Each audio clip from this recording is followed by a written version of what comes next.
How did Thrawn defeat Napoleon at the Battle of Waterloo?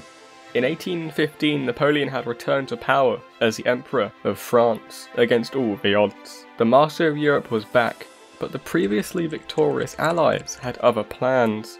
The combined forces of Spain, Britain, Russia, Prussia, Sweden and Austria declared war on Napoleon. Not France, just Napoleon, and sent their armies to deliver the final blow to Napoleon's dreams of empire.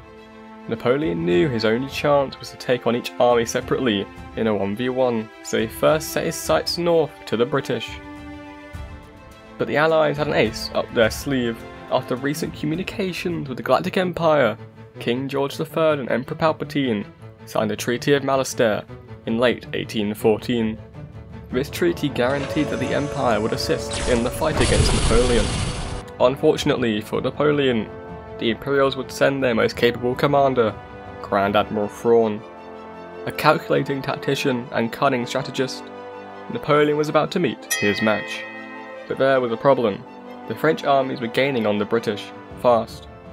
The Imperials had to race south to stop the British being destroyed. Thrawn promised the British commander, the Duke of Wellington, that he would come to his aid if he could hold off Napoleon for long enough.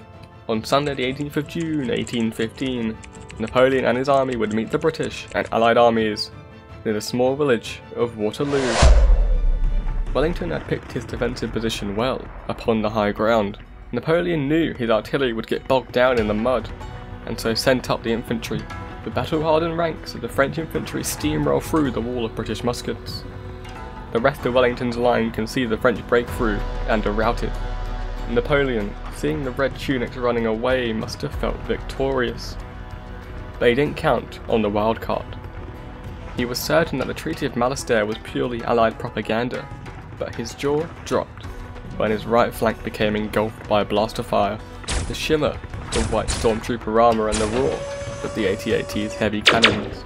It was clear for all to see, Thrawn had arrived on the European battlefields. The British retreat was a feign, a sham. The Allies turned 180, charging back down the hill.